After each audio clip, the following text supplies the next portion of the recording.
Hi, everyone. Welcome to another episode of the Cheeky Natives.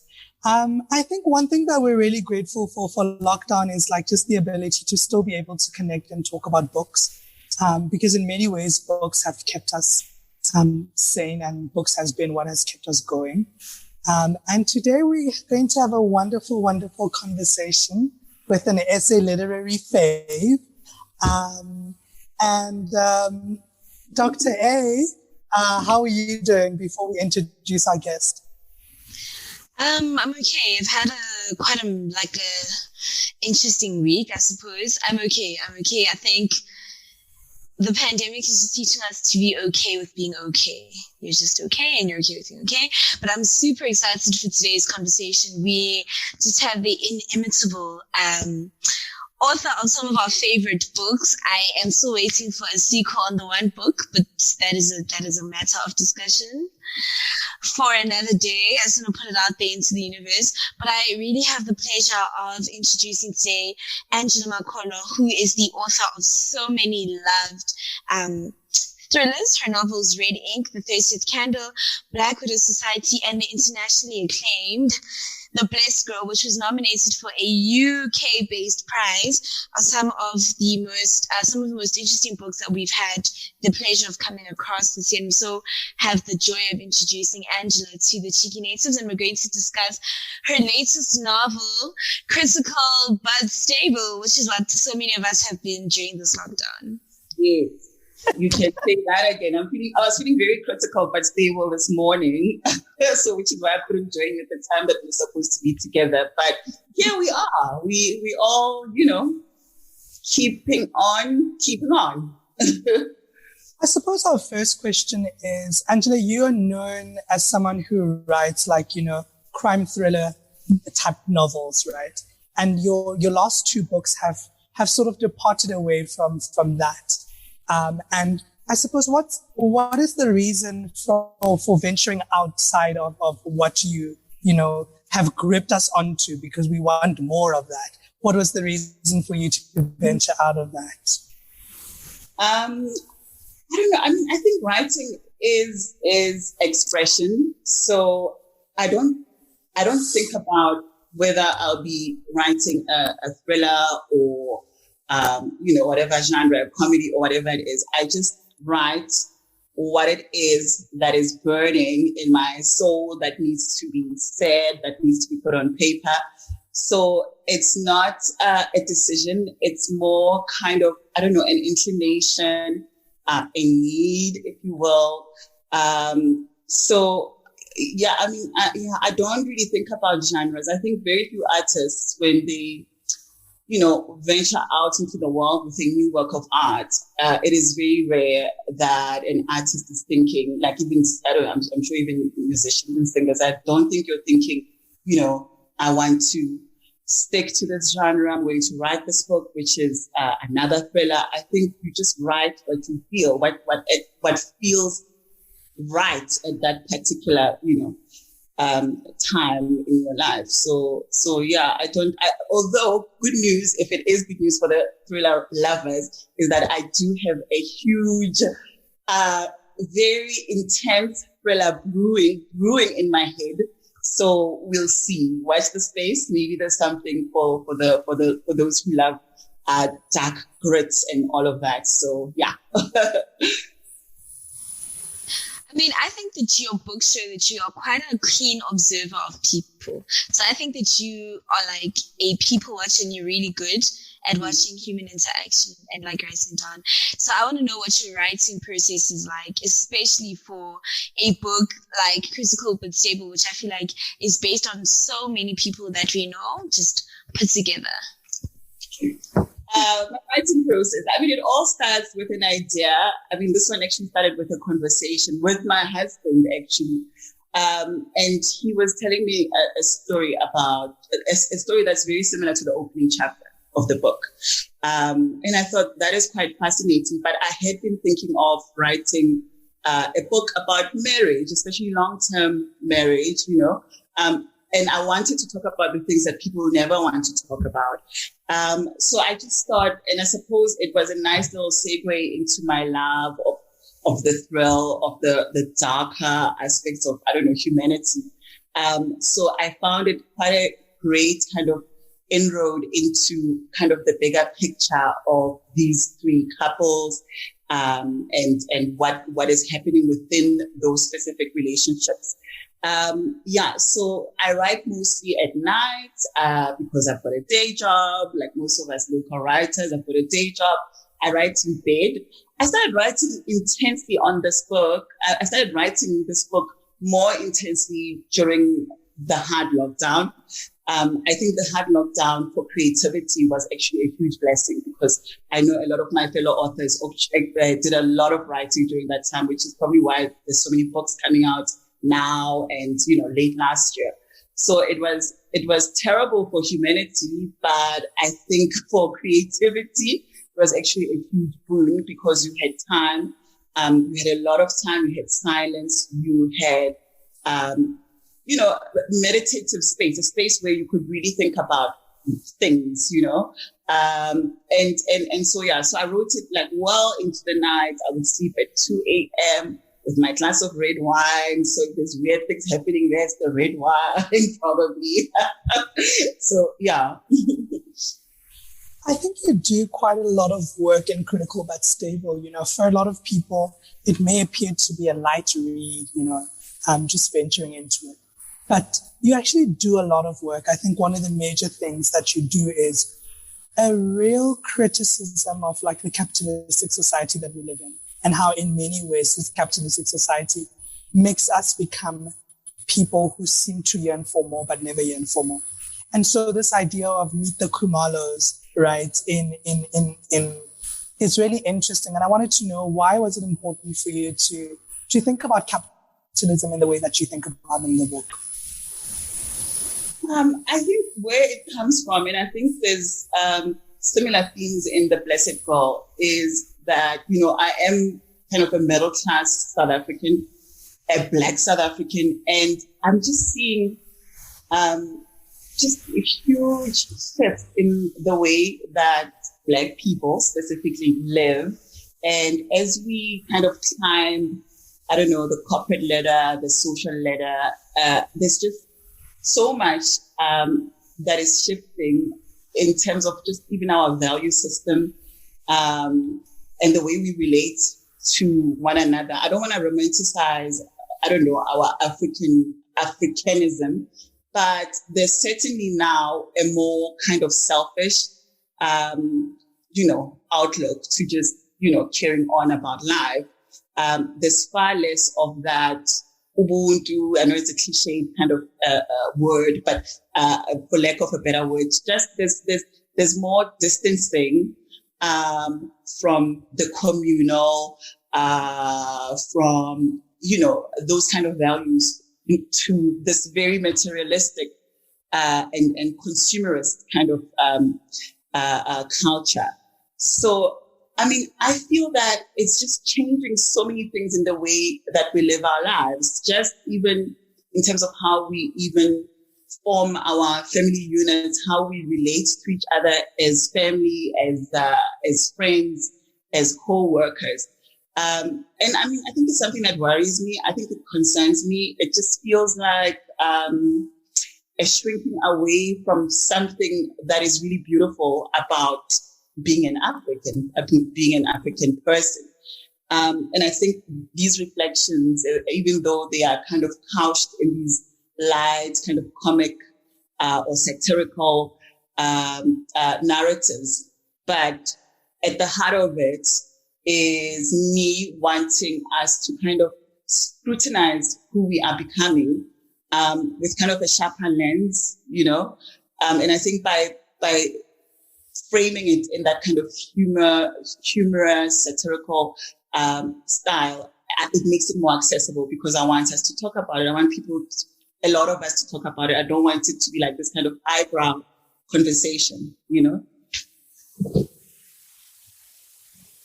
So I think it's interesting that you spoke about the reframing, right? Particularly in these capitalist societies, because when I was reading this, I was thinking of like Mashidi and Salamzi. And I mean, there's like an ostentatiousness there, right? And this like lavish lifestyle. But I also think the greatest question for me is, and I said this to the clock on the laughters, I was like, I think that Angela's asking us to rethink what we think success looks like within these capitalist frameworks, right? That say you must tick off the boxes and you must have the house in Umhlanga, the holiday home in Umhlanga, and your children must all go to St. John's or Rodin.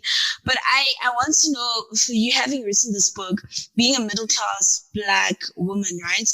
What are some of your reflections on the ideas of success and achievements, particularly in the context that we are now operating in, right? We've had Corona. I mean, we saw there's a representation that takes place in the book, and I was laughing because I'm like, goodness, this must be the lives of so many people right now. Like, how true to time is this, So I want from you what your reflections on the idea of success and achievements looks like outside of these frameworks that you so clearly show in the book.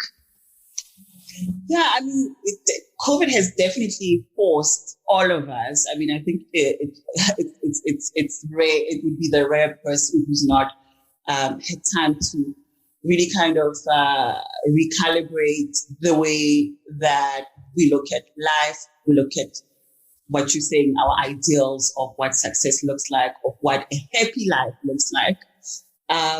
So that's the one thing that this book, and also conversations with people around this book. I mean, I'm so glad to be living at a time when we really are having very sharp discourse around these kind of issues. I'm learning a lot actually talking about this book from readers because, every time a new person kind of comments, there's always a revelation. There's always something new that comes out of that discussion. And so for me, the main thing that I am now kind of urgently thinking about in terms of even my life and the way that I view things is just this idea of happiness. What is it that constitutes, a happy life? Is it having, material success? Is it having, even if it's not material success, I suppose accolades, recognition, all of this stuff that kind of traditionally, especially in a consumerist society, are the hallmarks of what we think success looks like. And I'm at a time where I'm finding myself looking for spaces to meditate, I'm looking more for more solitude. Kind of I don't know. Yes, it's kind of a more spiritual in terms of really understanding who I am in the world, what it is that matters to me, family, friend, love, life, just it's the cliched thing that actually makes life happen. It's just simplicity. It's having a great meal with a friend. It's sitting around with your family, and talking, chatting, playing games. It really is kind of distilling, like the quality of life is being distilled to like these very things that we've been taking for granted for so long.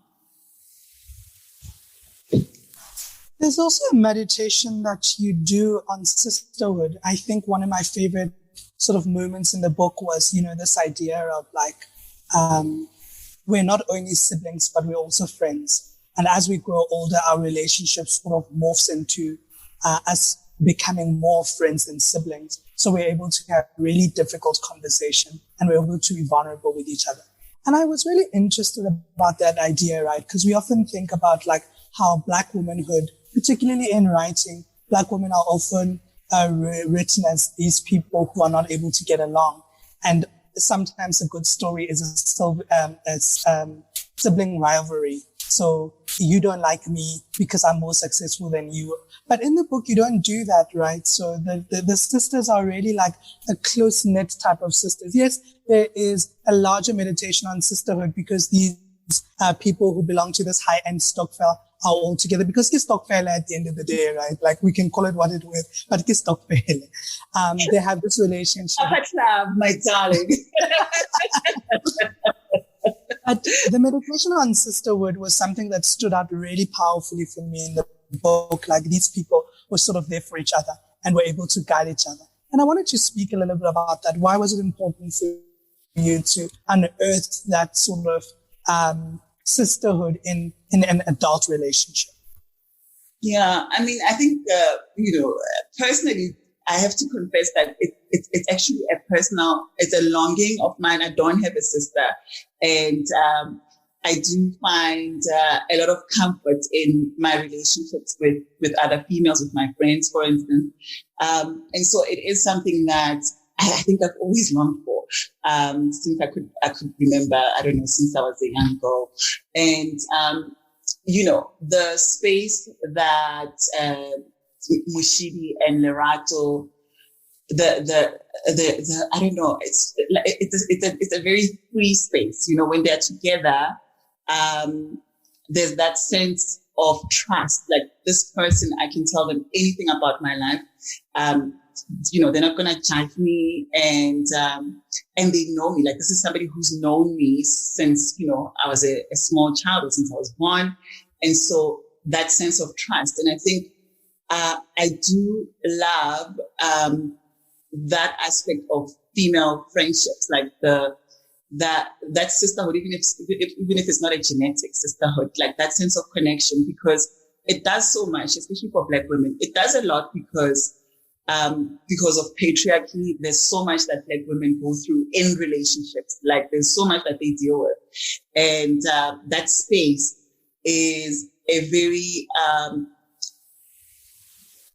it's comforting. It's like therapy. It's very therapeutic, because it allows you to kind of offload all of the things that you sometimes can't talk about. You can't talk about with a colleague. You can't talk about with your husband or your partner, or and so it's quite an important.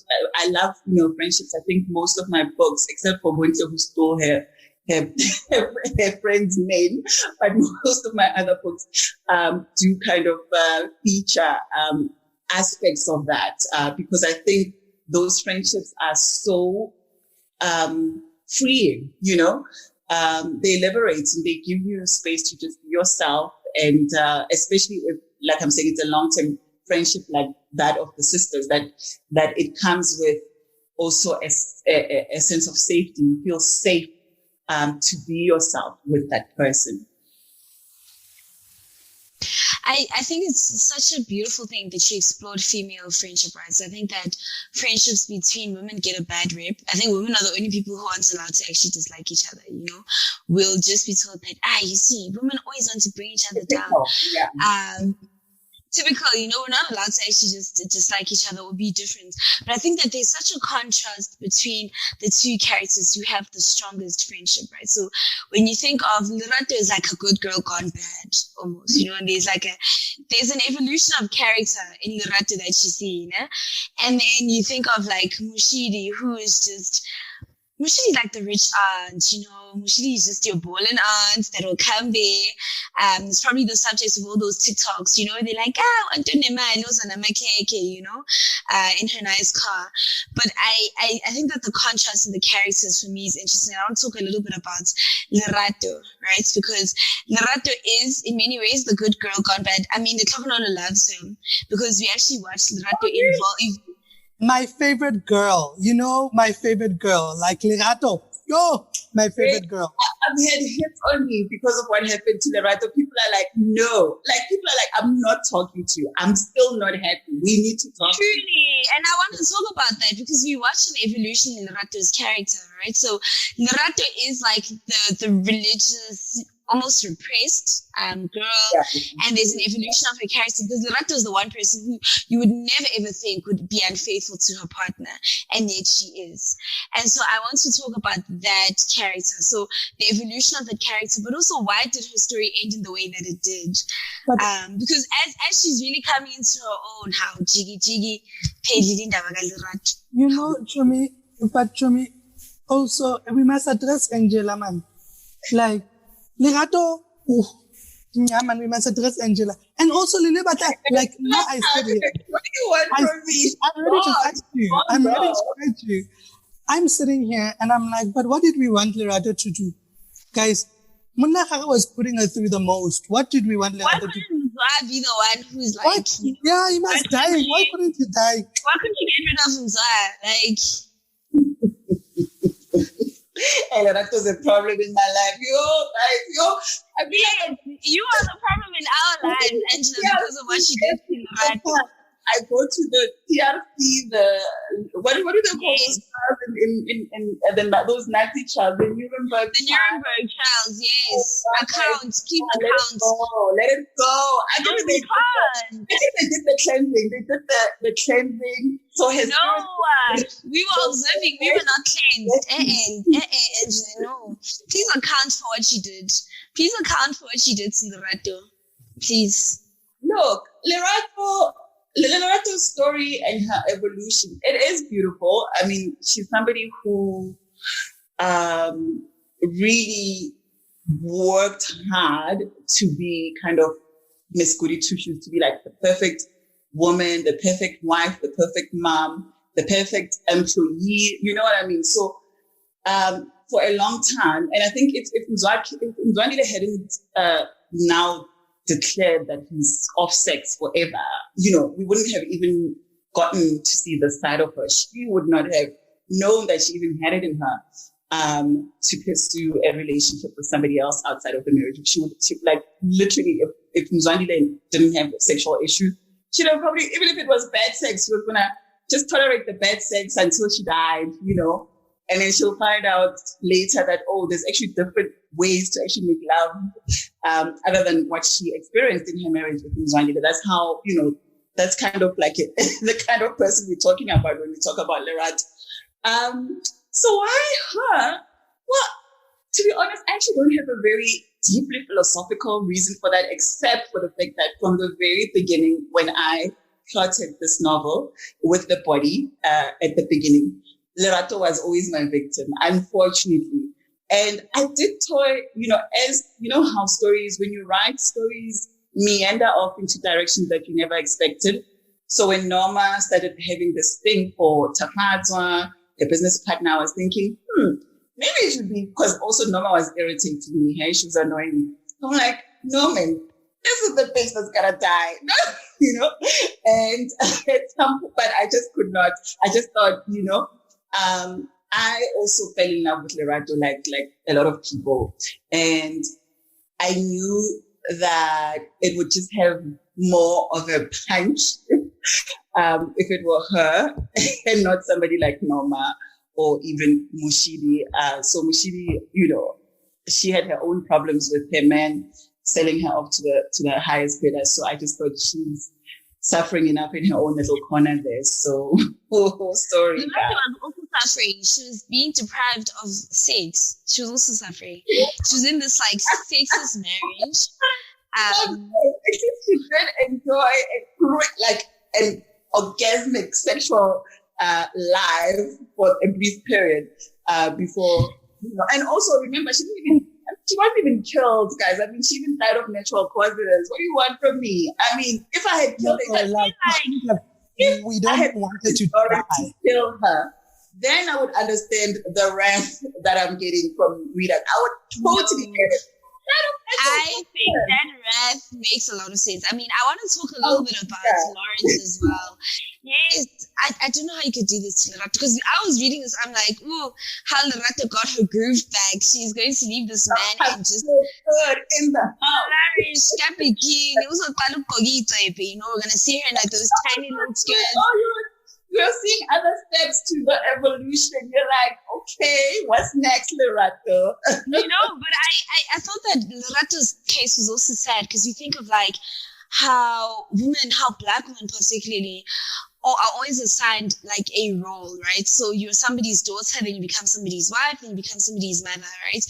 And there is this lack of identity outside of these roles that people are assigned to, and then you think about how so many Black women have to wait until they are in Lerato's age or even older before they really come into their own. So before you're able to just have hobbies and just live, and even if that living means getting up to mischief. And for me, I think Lerato was really sad, because there are so many women like her that we know who've been repressed by religion and patriarchy, etc., and live in these very neat boxes and often have to wait until they're quite old, right, before they can come into some semblance of their own, right? And then I think of Lawrence, I mean, Lawrence is interesting because did he really love Lerato? Was he infatuated with Lerato? I want to explore a little bit of that relationship because there's also like a positioning that she can Lawrence is a foreigner. Because Lawrence loved Lerato. Lawrence loved Lerato. Like, he really did. What makes you think that he loved her? What? No, look at his behavior after. Okay, let's. I mean, of course, the relationship that they had was hot and steamy. It was new. It was fresh. Yes. So yes, you could say maybe there were elements of infatuation there, but who amongst us is not infatuated in the first stages of a relationship? But I want to play a little bit of a and devil. if you look at his behavior after Lerato passed on, like after she died, there's so many things he would have done differently if he was just here, if he was just there for the excitement, and then, you hit that, and then life goes on. He would have acted very differently. But you see the way that he reacts even to the family reaching out to him. I mean, if I were him and I knew that the cops are already kind of like breathing down my neck, I'd be like, hey, you know what? I'm busy. It's okay. So he definitely had a strong kind of emotional attachment to this woman. He was looking forward to kind of bigger things, coming up. Maybe he was hoping he'd get her out of the marriage and run off to the sunset with her. So he definitely was, if you look at his behavior after she was gone, I think it's a good indicator of where his heart lay. I also want to play a little bit of devil's advocate, right? And say, I'm starting to believe that we like to position infatuation as like necessarily a bad thing, like, it's fleeting. But what if we think of Lawrence and Lerato's love affair as an affair of desire, right? So the way that Lawrence was acting towards Lerato and Lerato to Lawrence wasn't necessarily an infatuation. These people truly desired each other. I've been thinking a lot about like what it means to be a woman or a person in Lerato's shoes, right? Lerato's in this marriage, and Lerato is a young woman whose libido is going strong, and her husband is not desiring her, right? For what we will talk about, because we need to talk about the asexuality, because I think that was really such an important moment to lift up in the book, right? But I think Lerato, more than anything, wanted to be desired. And I know how it feels when people don't desire you, right? Like where you just want to be desired for your person. And I feel like Lerato and Lawrence's love, for me, elevated this desire. That's a very important point that you're touching on, because I think there's something that we don't talk about as well in society, is the invisibility of women as they get older. As women get older, they become invisible. It's like you're just there. You're not a sexual being. We don't expect it. We kind of like discussed it. You see somebody like Skolo, but remember that woman called Skolo, but I was actually just on Instagram and I just came across it and I was like, hey, this woman. But then as I'm looking through her feed and everything, and I'm like thinking, but this person I don't know how old she is, but she's free in her body, she's free in her sexuality. And it's the one thing that as you get into your 40s, your 50s, and your 60s, especially in Black society, in African society, we do not want a sexy Black woman, an older me, or say me, or me, what are you doing? And so then so that invisibility is gradual. And if you are invisible to your own husband, I mean, can you imagine, like, okay, you're already invisible to society, so that's kind of expected. It happens. You're no longer sexy girl and whatever. But now at home, you are the person that is at least supposed to have that sustained affection for you, does not see you. I mean, the fact that his reason for not seeing her, in his own explanation, is because of his sexual orientation. It could be that reason. It could be that somebody is having an affair out there or prefers now younger women, and it does not touch you. So you're in the space, in the space where you are supposed to experience all those amazing things that life offers when you're in an intimate relationship with somebody, the passion, exploring your sexuality together. And instead of getting that, you're getting nothing. You ain't getting none. And we don't talk about how that would affect a woman, because a lot of the conversation around changes in intimacy between married couples, between whether, like older married couples, it's usually focused on the man. It's like, oh, a man has needs. And mama, hey, if the woman doesn't satisfy you, you need a side chick. And of course now, I mean, it comes with the turf. It's like, it's almost an expectation, and so when you flip the script and it's happening on the woman's side of the equation, the conversation is different. I mean, I remember we were having this discussion at a book club, and there were men and there were women. And some women, I don't know if they really feel that way. They were like, no. If I were in Lerato's shoes, I just, because I'm a Christian woman and I'm married to this man, I would just sit out the drought, because through thick and thin, better or worse. But that's what society expects you to say. That's what I think. I don't know if they were saying it because we're in a public forum, because the moderator literally went out and said, okay, guys, you are Lerato. What would you do? What would you do? What would you do? And quite a few of the women were like, I get a gift for better or worse. I would just have to play with myself or buy a vibrator or just... But even that, right? So Lerato buys a vibrator because she doesn't want to defy her marriage. And she's still shamed for that, right? And it's also interesting how women are expected to be the ones who are supposed to beg Ezela and for better and for worse. When I just say you are asexual or you're premenopausal or you're menopausal, your husband is going to be like, I've got needs. So I'm going to go out, right? I'm going to go out, and it's expected for you to say. So it's not a conversation. It's like, like, what am I supposed to do, And so in many ways, I was grateful that Lerato stepped out of her marriage, right? Because I was just like, yes, can like Black women be the ones who do this? And on the same vein, I don't want to say grateful, but I was really impressed that when we speak about asexuality, we speak about asexuality towards the men.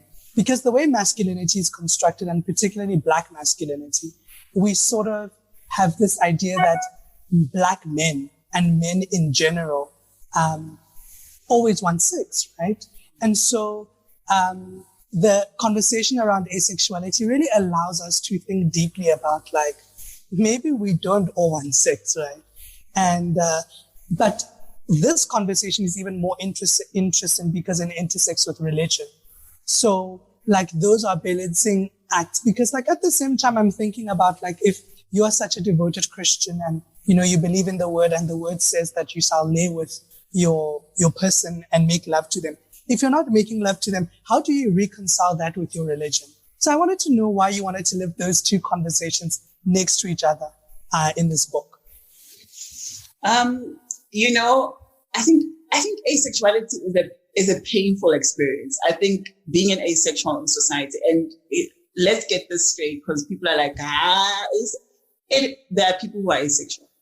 So it was partly to spark that conversation, firstly, because I feel representation matters as much as our asexual happens to kind of be a villain in the book, which is also the reason why I made a lot of decisions that I made about Mzwandile, post the refusal to bury Lerato. It has to do with the fact that, as you're saying, I'm lifting up a topic or a subject that nobody wants to talk about, nobody talks about, but there are people who are living this life. Some of them they feel like social outcasts.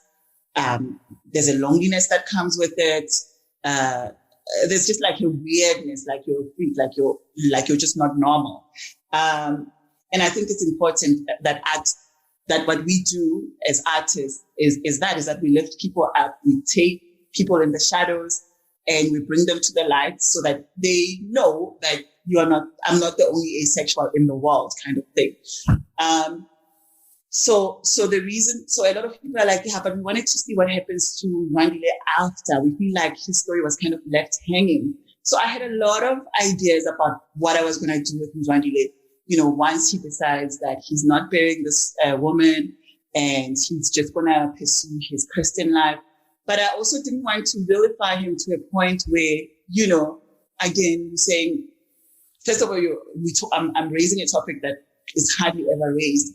But then I didn't want to create the sense of, oh, am I asexual? I don't want to be like, there's this selfishness and whatnot. I didn't want to I didn't want to take, I didn't want to go to the extreme of making this person just look, I mean, I know he already looks bad, but I didn't want to make him look worse than he already did. Because I didn't want the topic to become a joke that, oh gosh, like just be happy you're not stuck with an asexual, because this is probably what would happen. I just wanted to reflect on the fact that we're not all the same. We're not all the same, and we don't always experience sex in the same way. And it goes beyond just not having the same sexual preference, but also that some people's sexual preference is no sex, and it happens, and it's there.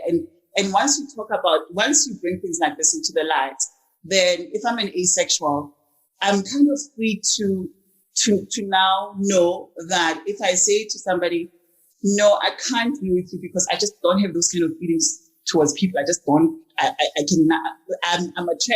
like you. I love spending time with you, but I'll never have sex with you because I'm just not that way inclined. So that was important to me. And I think I've always had this thing, and I think that's just a personal paranoia of mine, that, when you marry young, you have not come fully into yourself. So when you marry, like when you're in your early 20s, you married young, right? So I must watch my words. What's young? What's young, Angela? Very young, wait. But I was 28, guys. Is that young? Listen, this is the point. The point is, especially if you're a Christian and you believe in this principle of waiting and everything, I just have kind of this paranoia that, yes, it's wonderful, if that's a choice that you make as a Christian. But I always think, like, my goodness, what if once you marry, you get all these surprises, like, oh my goodness, this person actually is not even attracted to women, or is not even attracted to men, or they just don't like sex, or they, you know what I mean? Like, I feel like sometimes religion can be a cover for people who want to hide who they truly are. It can be a cover, and we know that a lot of people use religion as a cover to hide who they truly are. And so, yeah, that is why I actually made Mzwandi's character kind of like the staunch Christian, and everything else that I framed around their relationship has to do with just wanting to have that particular conversation. The relationships in this book are so interesting. I think they're just like tea for toxic. But I think a lot of that is also linked to the interesting relationship we have with relationships as it comes to temporality, right? So people think that a good relationship is a long relationship, and so if you've been married for 20 years, then you've had a good marriage. There's a temporality attached to that, right? It's why people would think that Lawrence and Lerato didn't have anything serious. What they had wasn't real because it wasn't for a long period of time, right? So there's this relationship between temporality and I guess what people assume to be, or longevity and what people assume to be a good relationship. And yet in so many of the relationships in this book, there's a counter to that, right? So you see like grooming, for example. You think of Duke and Norma. Norma was quite young when she met Duke.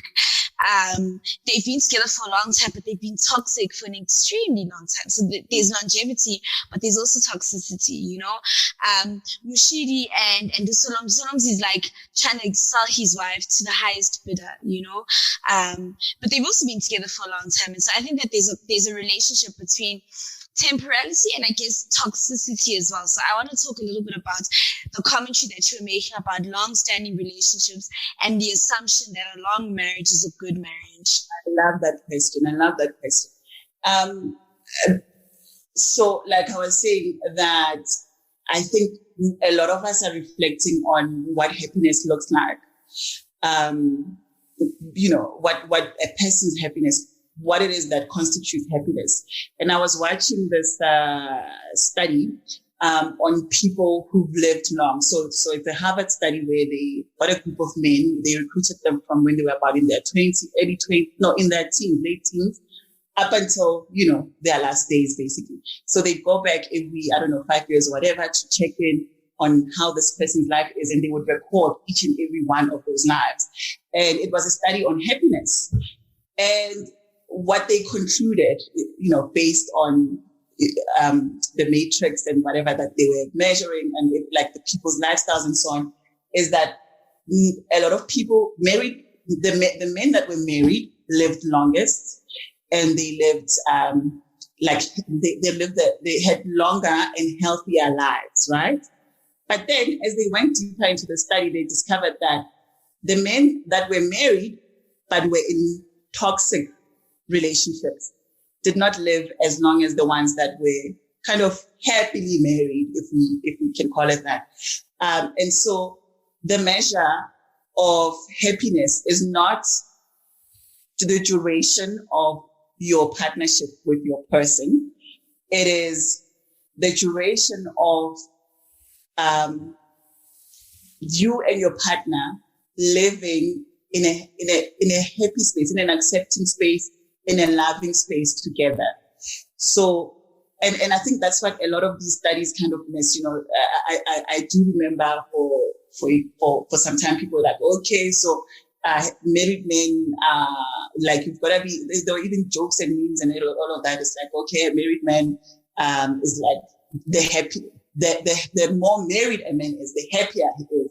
But the truth is, if that man or that woman is married, but they've been miserable for 20 years, they are going to have a stroke. They're going to have high blood pressure. They're going to have all those diseases that come with just living a stressful life.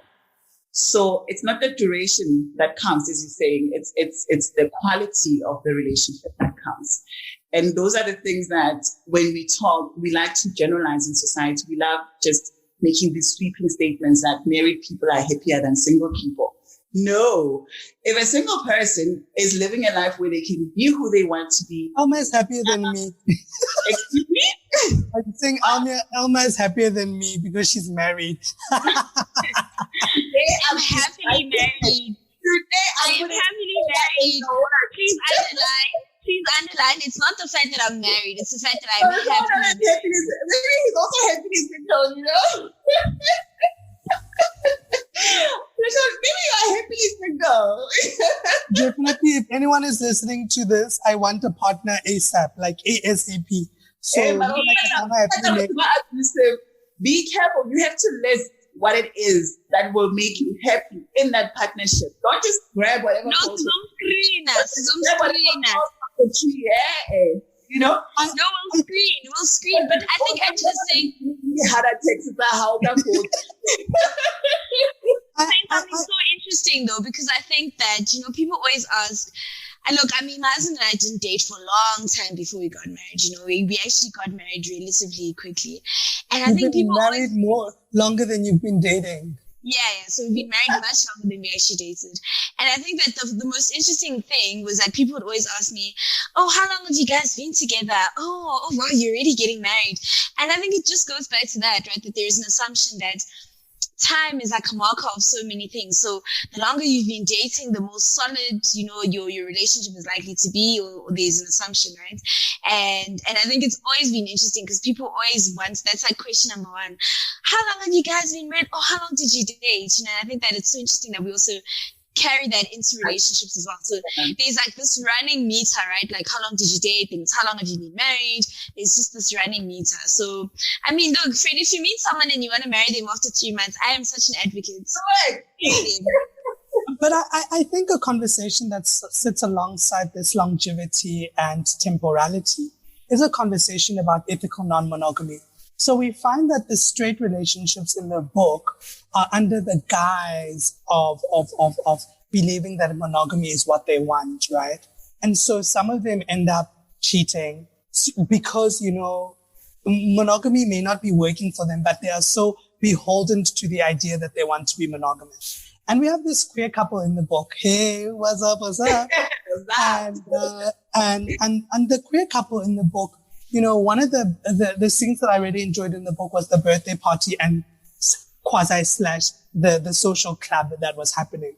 And the conversation that was really elevated from that was the idea of like ethical non-monogamy, right? So would you rather want to know that your partner wants to see other people and you agree to that? Or would you rather your partner's cheating and you don't know about it?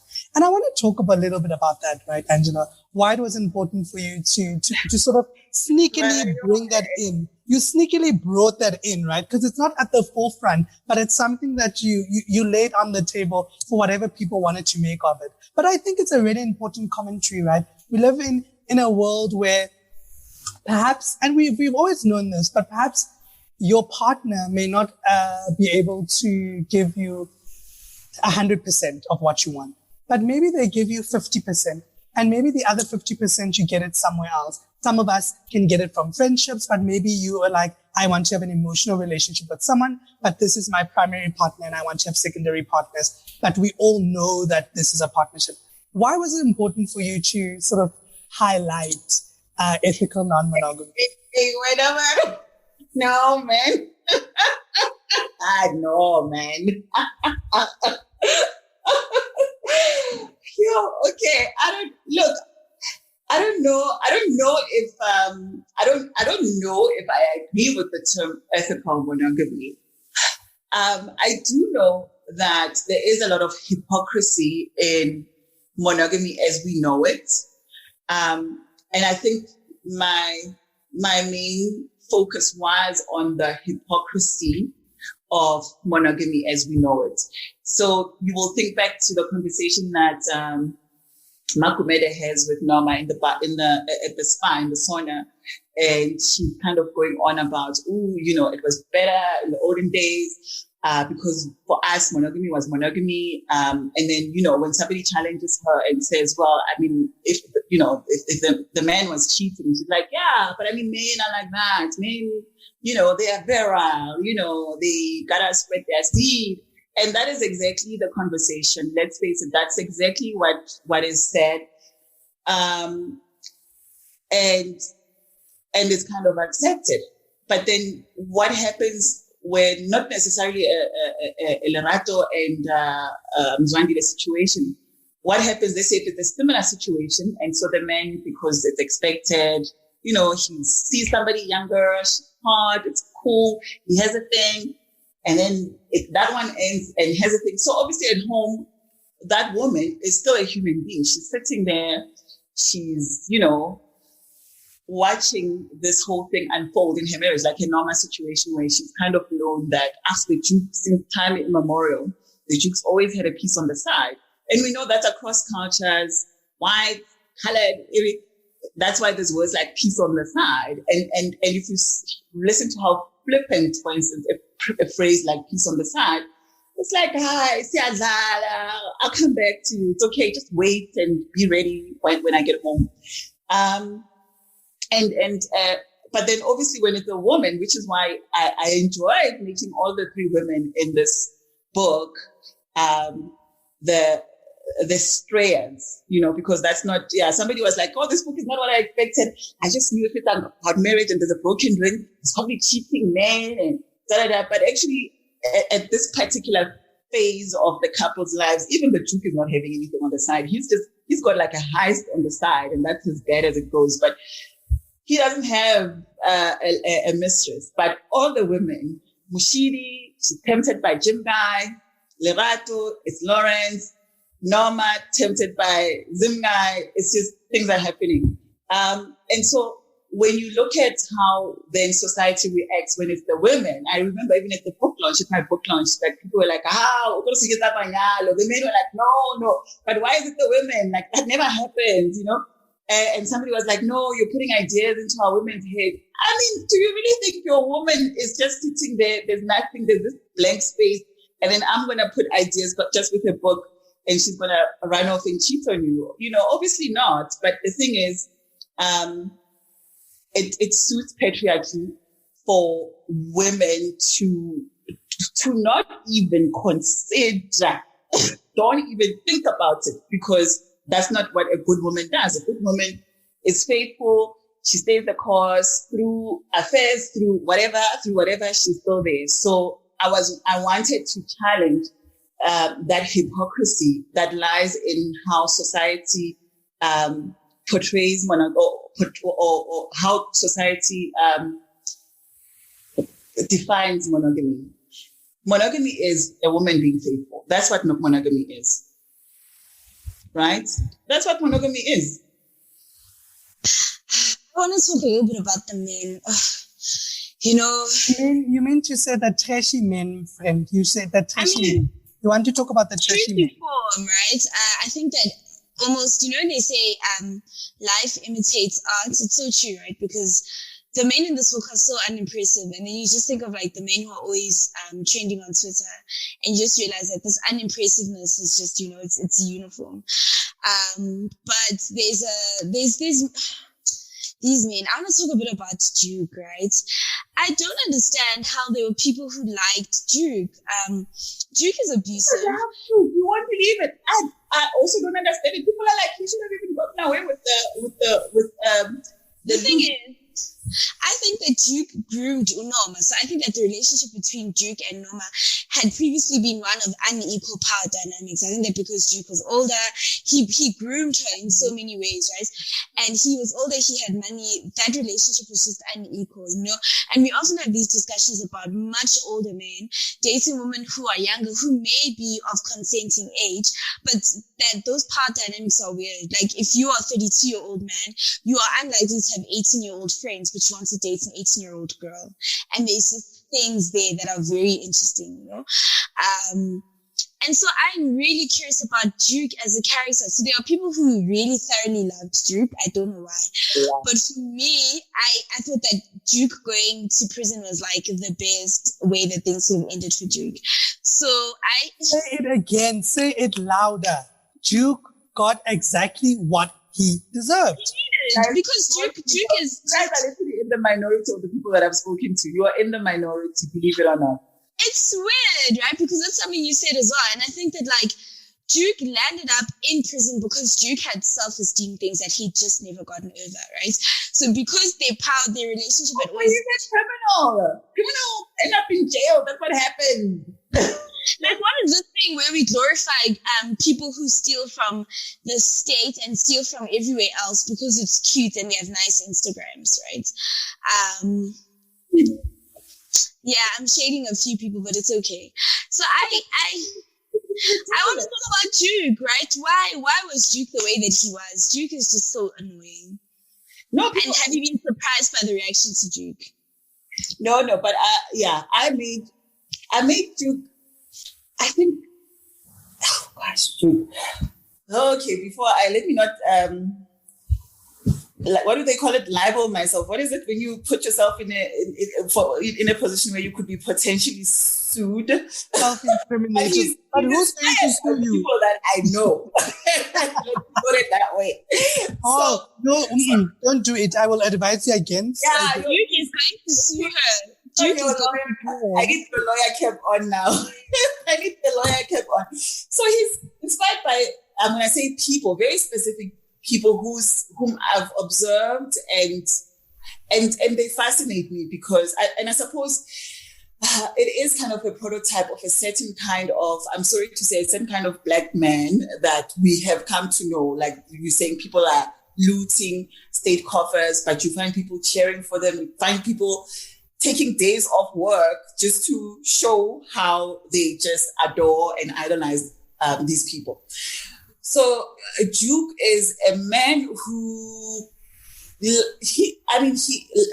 money is power to him, and money allowed him to, change the Kasi beauty, Norma. Obviously Norma is the kind of woman that was hot, is still hot even in her old age. So for somebody like Duke, who's like a thug, like especially at the time that she met him, he was a common thug.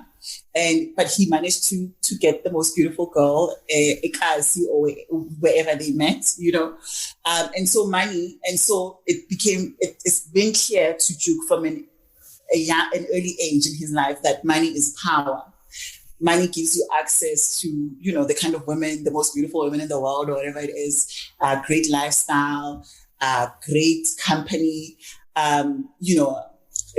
obviously compared, for instance, to the other men in the society, in the Stockville, he probably has less education. I mean, he didn't finish school. He's just good at maths, but he's got access to powerful people, learned people, professionals. So that actually takes away it actually cleans up his image. Like money has cleaned him up. It would clean him, and we know that happens a lot. And so but also there's a charm to people like that, which is why half the world is falling in love with the Duke. There's a charm to them, and we can't deny the fact that there are people with that thuggish charm for you, doctor. I see the look in your face.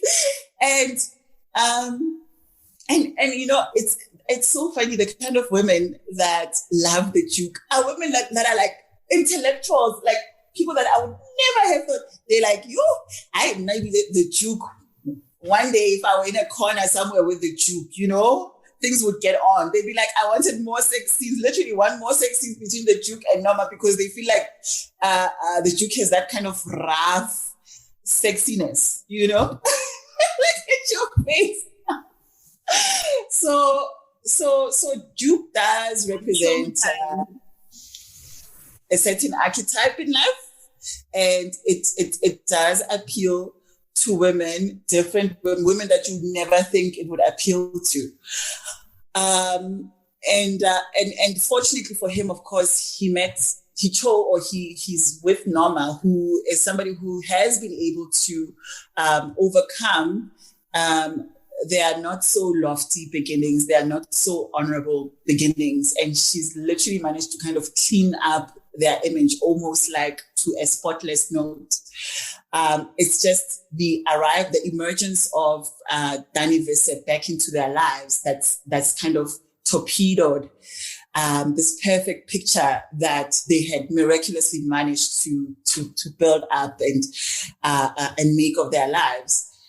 And so, and obviously that's like, again, kind of the old age tale of, yes, you can start with criminality, and you can think that you will get away from that by cleaning it up with a smart wife or a good life, surrounding yourself with people that are respected. But at some point, it's going to come back. It's going to come back and haunt you. And it's going to come back when you least expect it, and it's not going to end well. And, that's basically the storyline. That's Duke's kind of storyline there. And I also think that, justice is served. I can't do I mean, I'm still, but I like, I did. And I don't know, man. And I sort of feel like Norma sort of became a better person after she was unshackled from Duke.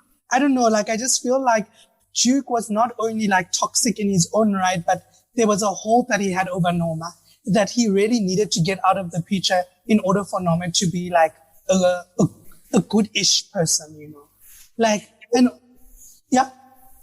No, but I think also if you really want to be very philosophical about the Duke and Norma kind of situation, is that for me, it's also reflective of South African society in a way. What I was talking about, these themes that even emerge in the Blessed Girl, that it feels to me that as Black people, we have become so obsessed with material success, with being the shiniest and the most glittery of them all. And damn what law I have to break as long as I can get away with it. Damn who I have to step over, or who will be compromised. It doesn't matter, because if I end up in the estate and with the holiday home and with the designer clothes, then whatever got me here is neither here nor there. What is important is that I'm here, because in being that avaricious, you lose a lot of what's good about you, I think, as a human being in general.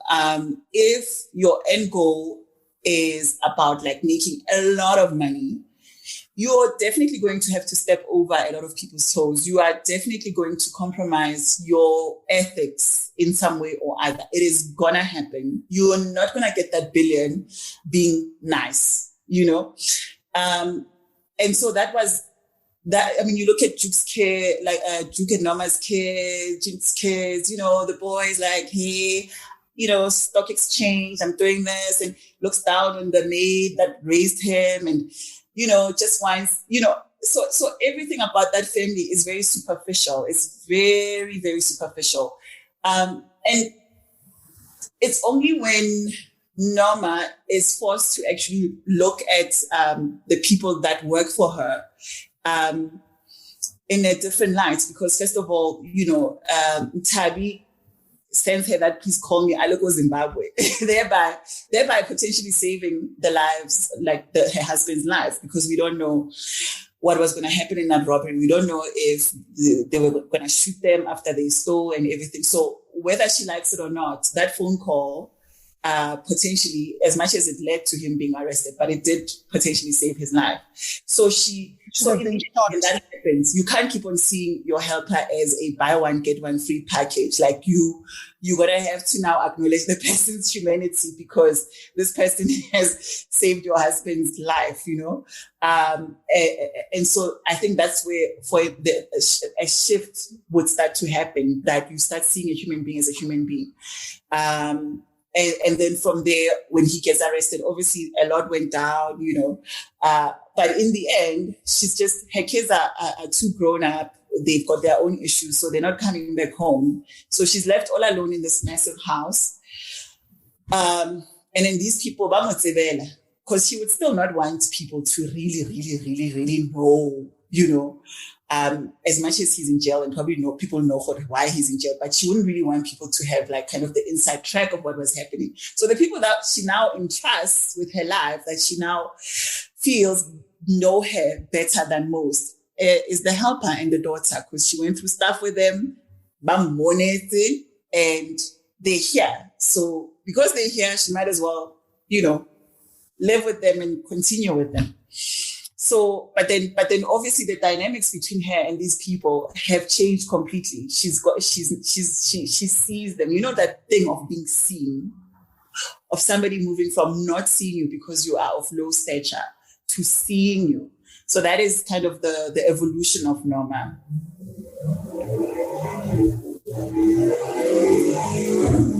I mean, Angela, you can clearly hear from our discussion that we had a wonderful, wonderful time reading the book. We're grateful that it's not as light as people imagine it to be, because I think often people really take for granted what light reads can do in terms of commentary. And I think Critical But Stable is really that type of book, which does a lot of commentary if you just have a closer read, right? And if you actually look at what is behind the surface. Yes, the keeping up with the Khumalos is amazing, but it's actually, what is the interior lives of keeping up with the Khumalos? And what do we lose when we buy into a keeping up with the Khumalos? I also think that for me, there was a sense of having to reimagine new ways of being, right? And those new ways of being relate to success, relate to relationships, even the ways in which we treat each other as families, right? We have to reimagine new ways of being outside of these like very rigid capitalist frameworks of what success looks like, of what a happy marriage looks like, of what a good family may be, And I think that reimagination is so powerful, because it means that outside of all of these things that you're being told what a good family looks like, what does it mean for you to create your own standard of good? What does it mean for you to create your own standard of happy, And I think that this is something that this book does so beautifully as well, to ask the kind of questions that make you ponder and think about having been the Mushidi in your own life, or having been the Lerato in your own life, or I hope that Mzandile will read this book and be like, I need to check myself before I wreck myself, and there's just things about that as well, so I really enjoyed this book, and I'm so excited to see what is next. For you, I can't wait for another thriller, but I really think that this book is in many ways deceptively simple. Like you would think that you're just reading about a dead woman or dead person and you're just trying to see who did it, but you come out of there asking yourself real questions like Litlokonolo's alluded to. So congratulations. We're quite excited to see what the future holds. I mean, we definitely have to talk about the long listing because Critical But Stable has been long listed. I hate talking about awards. So it's been long listed. So just from us, congratulations. I know it's a long list, but congratulations on the long list. But before we leave, we just want to give people a taste of Critical But Stable. So is it possible for you to just read the first page, just introduce us to the Kumalos, The Kumalos. All right. Okay, so the opening chapter reads thus. It's entitled The Body. The body. He stares at her quiet, peaceful face. So much love in that face, such passion. This woman embodies everything he ever envisioned love to be. She's caring, intelligent, sensual, a beautiful person inside out. Look at her now. That body underneath those covers, that body's the same. How strange to be thinking about its eroticism at this moment. This is the thing about his body. It always betrays him. Even now, the shame of it. Yet she is voluptuous, smooth, perfect, naked in his bed. The thought stirs something in him. That his body can be responding so rudely in the circumstances. He collapses to the floor, weeping. Can it really be over? He thinks of all the good times they've shared, the laughs, the kisses, rubbing her feet, the passion. The remains of their meal are still there. There are empty wine glasses on the table. As his heart constricts with loss, the tears roll down his face. Here is a heap of grief. Suddenly, a new emotion takes over. It is fear. What is he going to do with this beautiful body now lying so still and so finite in his bed? He'll have to call someone. An ambulance? No, too late for that. The police? No police. Not for a man like him. Her husband? And say what exactly? Oh shit. What has he done? That's it. End of chapter. I mean, Lynn, now what has he done? I'm just like, let's just jump in, man. I'm trying to see what is happening. What is this body? Who does it belong to? What's cooking oil? What's cooking in the kitchen?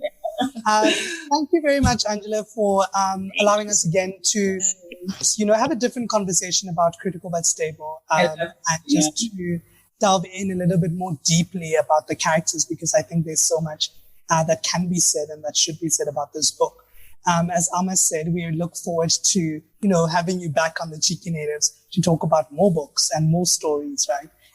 Because we believe that the Cheeky Natives is really a space for writers to sit and talk more deeply about their work, I often recall an event that we did with Manana, who is a musician. And at the end of the event, he was like, you know what, Cheeky Natives, thank you for just giving me a space to talk. And that was really heartwarming to us, because that's exactly what our platform is for, to give people a space to talk. So thank you for bracing us with your presence. No, I love it. And one thing I always appreciate with conversations with you guys is that there's really kind of deeper reflections. You are an author's platform in the truest sense of the word, because your analysis of our work, or at least of my work, is always never superficial. I mean, you really kind of delve deeper into the things that, I, as an author, actually wanted to talk about.